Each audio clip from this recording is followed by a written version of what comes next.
골로새서 2장 16절에서 23절까지 말씀을 교독합니다. 그러므로 먹고 마시는 것과 절기나 초하루나 안식일을 이유로 누구든지 너희를 비판하지 못하게 하라.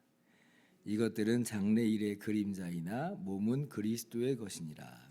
아무도 꾸며낸 겸손과 천사 숭배를 이유로 너희를 정죄하지 못하게 하라. 그가 그 본 것에 의지하여 그 육신의 생각을 따라 헛되이 과장하고 머리를 붙들지 아니하는지라. 온 몸이 머리로 말미암아 마디와 힘줄로 공급함을 받고 연합하여 하나님이 자라게 하심으로 자라느니라. 너희가 세상의 초등학문에서 그리스도와 함께 죽었거든 어찌하여 세상에 사는 것과 같이 규례에 순종하느냐. 곧 붙잡지도 말고 맛보지도 말고 만지지도 말라 하는 것이니 이 모든 것은 한때 쓰이고는 없어지리라. 사람의 명령과 가르침을 따르느냐. 이런 것들은 자의적 숭배와 겸손과 몸을 괴롭게 하는 데는 지혜 있는 모양이나 오직 육체에 따르는 것을 금하는 데는 조금도 유익이 없느니라. 아멘. 할렐루야. 하나님의 크신 은혜와 평강이 오늘도 변함없이 여러분 가운데 가득 넘치기를 주님의 이름으로 축원합니다. 어제 우리가 골로새 교회를 미혹하는 이단과 거짓 교사들의 이야기를 말씀 속에서 함께 살펴보았는데요. 오늘은 구체적으로 어떠한 그 거짓 교훈들이 이 골로새 교회를 미혹하려 했는가라고 하는 것을 우리가 말씀 속에서 볼 수가 있습니다. 자, 먼저 16절입니다. 자, 보시면 그러므로 먹고 마시는 것과 절기나 초하루나 안식일을 이유로 누구든지 너희를 비판하지 못하게 하라. 이제 그래요. 그러니까 어떤 종류의 지금 거짓 교사들이 지금 등장하는 것 같았냐면 지금 먹고 마시는 것, 절기, 초하루, 안식일 같은 이 구약에 나오는 이 의식들이잖아요. 유대 전통들. 이걸 가지고 이제 골로새 교인들을 미혹을 하는 거예요. 좀 의아하게 여겨질 수 있을 겁니다. 아니 뭐 구약 성경에 보면 다 분명히 있는 거 아니냐. 먹고 마시는 문제가 있고 또 절기 문제가 있고 초하루와 또 안식일을 지키는 그런 것들이 있는데 이것이 어떻게 또 미혹거리가 될 수 있는가라고 할 때 우리가 이제 사도행전 15장과 갈라디아서를 보면 이게 어떤 종류의 미혹으로 다가왔는지를 우리가 알 수가 있죠. 그때 이제 어떤 유대 기독교인들이 어떤 주장을 들고 나왔냐면 예수님을 믿는 것만으로는 구원받을 수 없다. 할례도 받아야 된다. 율법도 지켜야 된다. 그래서 유대인이 돼야지 그래야지 예수님의 십자가가 마치 효력이나 있는 것처럼 이제 그렇게 이제 주장하면서 나왔죠. 그래서 그것 때문에 그 교회 회의가 개최가 됐고 그리고 마침내는 이제 어떤 결론이 났는지를 우리가 아실 거예요. 할례를 지켜서 유대인이 되어야 구원받는 거 아니고 우리는 오직 은혜로 오직 예수님을 믿음으로 거저 구원을 받는다라고 하는 것으로 이제 분명하게 결론이 났어요. 오늘 바울 사도가 바로 그 부분을 분명하게 다시 한번 이야기하는 것입니다. 누구든지 이런 것들로 너희를 비판하지 못하게 하라. 근데 그 사람들이 아마 이랬었을 것 같아요. 아니 지금 구약 성경에 지금 먹고 마시는 이 문제가 성경에 나와 있는 거 아니냐? 아니 안식일 지켜라 분명히 성경에 있는 거 아니냐? 근데 너희는 왜 안 지키냐라고 막 비판을 하고 정죄를 한 거죠. 오늘날 꼭 어떤 이단들이 그러냐면 안식교, 하나님의 교회 이런 이단이 다른 것들도 이제 이단적인 그런 교리들이 있지만 그 중에 하나가 뭐냐면 구약에 나오는 이 안식일 그대로 지켜야 구원을 받는다. 이런 식으로 이제 사람들을 미혹을 하는 거예요. 아마 골로새 교회에도 그런 사람들이 등장을 한 것으로 보입니다.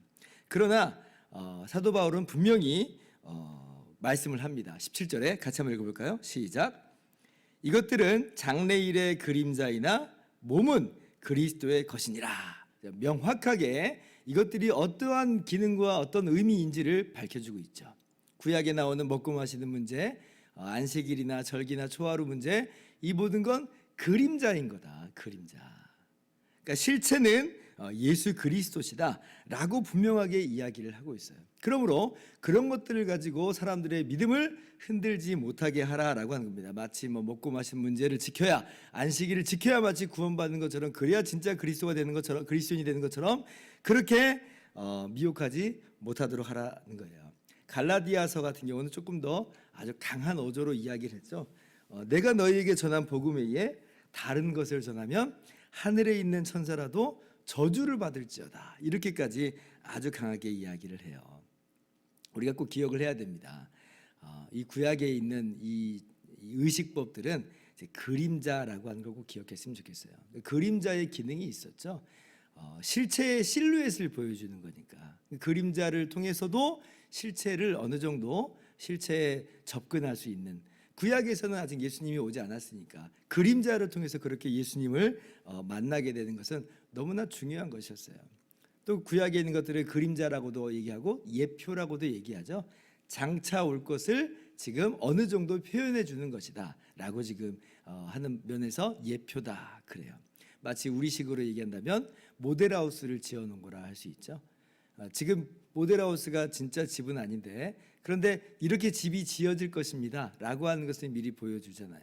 사람들이 모델하우스를 보면서 앞으로 어떤 집이 지어질 것을 이제 알게 되는 것처럼 마치 그런 모습이에요. 근데 이제 진짜 집이 지어지면 모델하우스 어떻게 해요? 다 없앱니다. 모델하우스에서 그 안에서 살지 않아요. 마치 그런 것들이에요. 구약에 있는 의식법들은 그림자요 예표다. 그러니까 그런 것들로 정죄하거나 비판하거나 비난하지 못하도록, 또 거기에 막 미혹돼 가지고 마치 지금도 예수님이, 실체 되신 예수님이 왔는데 그런 걸 지켜야 되는 것처럼 그렇게 미혹되지 말아라라고 하는 것이죠. 두 번째, 또 어떤 지금 이 거짓 교훈들이 유포되고 있는 것으로 보이냐면 천사 숭배자들이 있었던 것으로 보여요. 18절 말씀을 보면 아무도 꾸며낸 겸손과 천사 숭배를 이유로 너희를 정죄하지 못하게 하라, 이제 그렇게 말씀을 하고 있죠.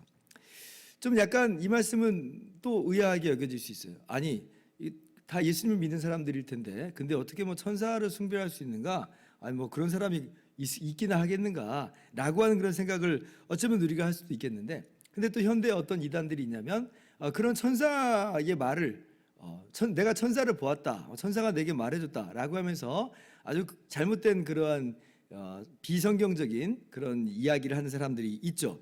대표적으로 몰몬교도들이 몰몬경을 자기들의 경전으로 갖고 있는데, 몰몬교는 기독교 계열의 이단이에요. 그런데 이게 어떻게 시작된 거냐면 조셉 스미스라고 하는 사람이 모로나이라고 하는 천사에게서 이 기록을 전해받았다라고 한 거예요. 그래서 천사에게 받았다는 거예요. 그걸 가지고 사람들을 미혹했고, 그래서 이제 하나의 이제 집단이 만들어진 게 몰몬교고, 우리나라에도 이런 몰몬교도들이 예전에는 막 이렇게 포교하면서 믿는 사람들을 이제 흔들어 놓는 그런 일들이 있었습니다. 다른 종교이긴 하지만 마호메트도 가브리엘 천사, 가브리엘은 성경에 나온 천사잖아요. 근데 가브리엘에게서 내가 계시를 받았다 해가지고 또 코란을 들고 나와가지고 지금 이슬람교가 이렇게 이루어지게 된 거잖아요. 그런 거 보면 천사 숭배 문제가 당시 교회 안에서 이슈와 문제가 됐을 수 있겠구나. 어떤 사람들이 나 천사를 만났다, 천사를 봤다, 천사가 나한테 이야기해줬다, 그걸 가지고 권위로 내세우면서 사람들을 충분히 미혹할 수 있었겠다라고 하는 거예요. 그런데 여러분, 이 천사 숭배의 이 요점 중에 하나는 뭐냐면 이거예요. 이 뭐가 치명적인 문제냐면 예수님 외에 어떤 다른 뭐랄까요, 이 중개자를 지금 이렇게 설정해 놓고 거기에 몰두하고 있는 게 정말 치명적인 문제죠. 골로새서에서 분명하게 이야기하는 건 뭐냐면 예수님이 우리의 머리시다, 교회는 그의 몸이다, 분명하게 이야기해요. 그러면 머리와 몸 사이에서는 다른 중개자가 필요 없습니다. 한 몸이기 때문에 성령 안에서 한 몸이므로 우리는 모두 다 머리 대신 예수님과 교통하면서 교제하는 사람들이 된 거예요. 그런데 천사를 숭배한다는 건 뭐냐면 머리 대신 예수님과 몸인 교회 사이에 이물질을 집어넣는 거예요. 이물질을.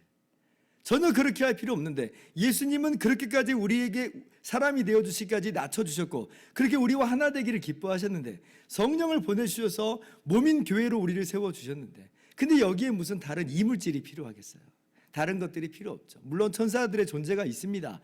요한계시록 보면 천사들이 해석을 도와주는 면이 나와요. 그러나 어디까지나 그 정도지 마치 천사가 예수님과 우리 사이에 중개자나 중보자가 될 수 있는 것처럼 혹은 하나님과 우리 사이를 중보할 수 있는 그런 존재나 되는 것처럼 이야기하는 것은 그것은 반성경적이다라고 하는 거예요.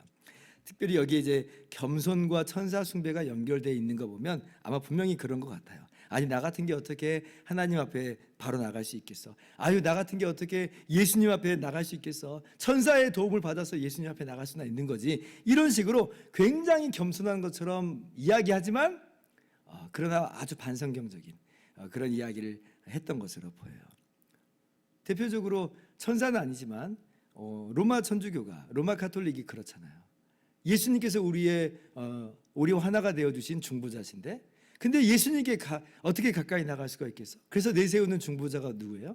천사는 아닌데 마리아를 중보자로 내세우죠. 각종 성자들이 중보자가 돼버려요. 그래서 마리아에게 기도하고 성자들에게 기도하면서 또 다른 중개를 요청을 하고 있더라.